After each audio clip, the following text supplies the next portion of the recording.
What if Yugoslavia was still a country?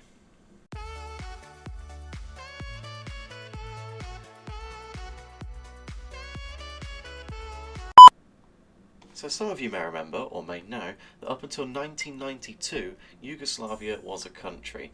Today, 7 different countries: Bosnia and Herzegovina, Croatia, Kosovo, Montenegro, North Macedonia, Serbia and Slovenia. What we're going to be testing though is, if it was still one country, how would it do in the World Cup? I've taken the best players from all of those countries on FIFA and combined them into one team, as you can see here. I put them on Slovenia as that is the only one of those countries which is actually on FIFA 20. As you can see, the attack is pretty decent. Midfield is probably one of the best midfields that you can get on an international team. If you go into defence, it's probably the weak spot of this team, although you have the best rated goalkeeper in Oblak in goal. Bench is pretty stacked as well, to be fair. I mean, Handanovic is not a bad backup, but 88 rated. Again, defenders a bit light, but you've got plenty of midfielders and attackers all the way through the reserves. So I'm going to be sitting through the World Cup to see how they do. I'm going to be doing a live match after in kickoff mode against France, the current world champions, to see how they fare in a one-on-one match. So without further ado, let's jump on into the first game. It's against China, the easiest game in this group, as we have been drawn against Portugal and Peru. Not the hardest group in the world, but it is pretty tough. I mean, Peru and Portugal should both be tough games. But let's start off against China. Hopefully a comfortable win here. Expecting big things of this team, and it is 6-0. Hat-trick for Dzeko, and comfortably get the victory there, which should put us on pole position in this group, as it does. But we have got Portugal next. Let's see how this one goes. Tough side, Portugal obviously spearheaded by Ronaldo, but it is a 3-0 victory. And I believe Dzeko picked up an injury there, so we may have to switch him out. We will indeed. That's not too much of an issue. We have Ilicic on the bench. We can pop Kramaric on the bench now. Save changes to the team for the final game against Peru, which, well, it doesn't really matter at this point because China actually beat Peru in their game. So this is a bit of a nothing game, but it would be better to get the victory. And it is a 2-0 victory. That puts us through to the round of 16 quite comfortably. It's against Italy, so it's going to be a bit more difficult now. Just check if Dzeko's fit again. He is not. He's probably going to be out for quite some time. So let's sim the round of 16 game against Italy. Not the strongest Italy side we've seen in a while. But we do manage to just win 2-1. So that'll put us through to the quarter-finals, where our opponent is the Netherlands. So we're getting tougher still. Let's see how we can fare in this game. Memphis Depay on the bench for the Netherlands, so make of that what you will. And it's another 2-1 victory, although yet again we have a striker injured, Ilicic again. This game determined to deplete our strike force. So let's have a look. Dzeko's still injured, so it's going to have to be Kramaric. Pop Tadic on the bench. Not what we want going ahead to our semi-final game against Spain. Let's see how it goes.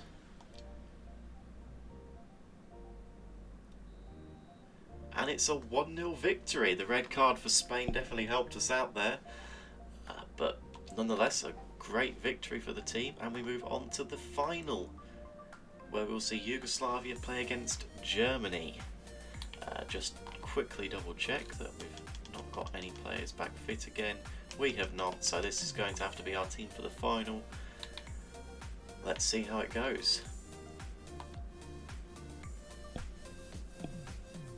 And amazingly, Yugoslavia have won this World Cup. Obviously, I don't know if this would genuinely happen in real life. FIFA seems to be pretty accurate in the simulations on who is the highest rated, although I believe we did get lucky a few times. But nonetheless, an impressive result for Yugoslavia, going one better than Croatia did on their own and winning the World Cup. So let's go ahead and sim a match live, Yugoslavia against France, to see if they can do the double. Okay then, so now it's time for the live action match between Yugoslavia and current world champions France. We're going to be playing in a neutral stadium, and that is the Mercedes-Benz Stadium in Atlanta. So without further ado, let's get this match started. Conte plays it out wide to Hernandez, who plays it forward to Griezmann. Back to Matuidi, and now Griezmann again.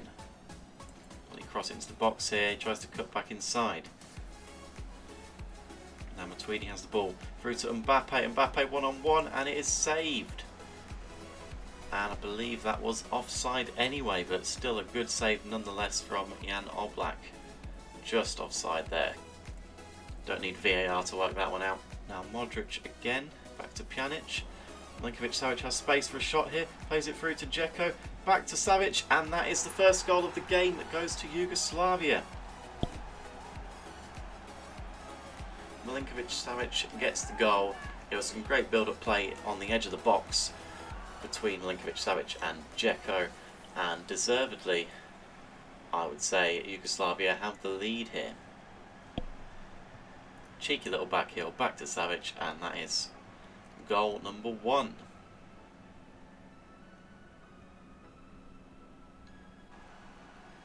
And chance for Mbappe now, one-on-one with the keeper again, and Oblak saves again.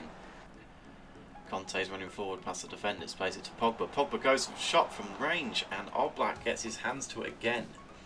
Some good opportunities from France now, trying to get back into the game. Long shot from Pogba, and Oblak stretches to get it, but pushes it wide for another corner. Griezmann again now, has Pogba making a run forward, but chooses not to take it. Plays the ball in the middle a bit more. Now through to Giroud. Giroud with the shot, and another save by Jan Oblak. Really keeping Yugoslavia ahead in this game now. A few good chances recently from France. There's another good shot, this time by Giroud, and Oblak gets the better of this one. Cohen has the ball through to Griezmann. Griezmann one-on-one, and Griezmann levels it. Seemingly out of nothing. Kingsley Coman picked it up and played it through to Griezmann, who caught out the defender on the turn and shoots it straight past Oblak. Not much chance for him there, although maybe you could have said he did better, but I think he was going to his right as a shot came on his left. Didn't have enough time to make the correction, and that is 1-1. And Pjanic gets it back but gives it straight to the French defender, and France again will clear, but Coman now has a chance. He's got through, maybe one-on-one with the keeper, although the defender is getting back quickly. Plays it into Griezmann, and Oblak makes the save, and Yugoslavia will clear it again. Dzeko has the ball to Milinkovic-Savic. Pjanic back to Dzeko. Pjanic, Dzeko. Good save by Hugo Lloris, and it's a corner to Yugoslavia now. Took it first time, and Hugo Lloris does well to stretch and make the save, because that was heading into the left-hand side of the goal there. Corner's played short to Savic, just wide. Although looking at the replay, that was not just wide at all. Rakitic plays it forward to Dzeko, now Kostic on the ball. Going to get past the defender, plays it to nobody. Hugo Lloris with it now. And that is the full-time whistle. The game has ended 1-1, so we will go to extra time. Conte plays it through to Griezmann, has a chance to have a shot from range here. Instead chips up to Ben Yedder, but Ben Yedder finds the net. It's a second goal for France, and that will give them the advantage early on in the first half of extra time. Griezmann chipped it up and played it out to Ben Yedder, who shot first time into the bottom corner past Jan Oblak. He's had to save quite a few in this game so far, but he couldn't get to that one. 2-1. Rakitic with the ball in the middle now. Plays it forward to Dzeko and back to Kovacic, and Kovacic levels it again. We are at 2-2 now. The game has really come alive in this first half of extra time, as Kovacic now gets Yugoslavia's second goal of the game to level the scores.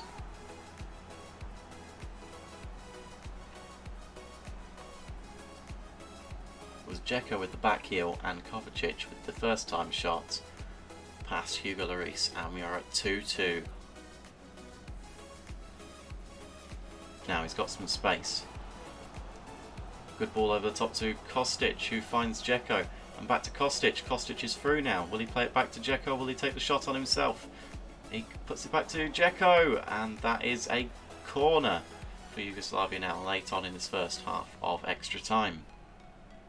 Slight deflection off the defender there. Peñeda plays it through. And Ndombele has a chance now. And that's 3-2. France have the lead yet again.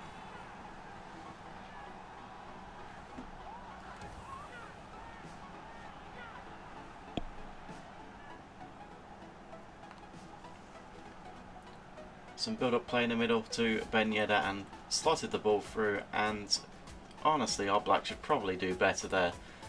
Not the best chance for France, but somehow it is 3-2. It's looking like France will come out of this on top now as they hold the ball in the middle of the park. Last minute is up, and yes, they managed to win the World Cup, Yugoslavia, but they couldn't beat the world champions in this one-off match. Came close though, needed extra time, but in the end it's finished 3-2 to France. If you like this, go ahead and give it a like. If you have any suggestions for other experiment videos you want me to do, pop them down in the comments, and we will see you next time.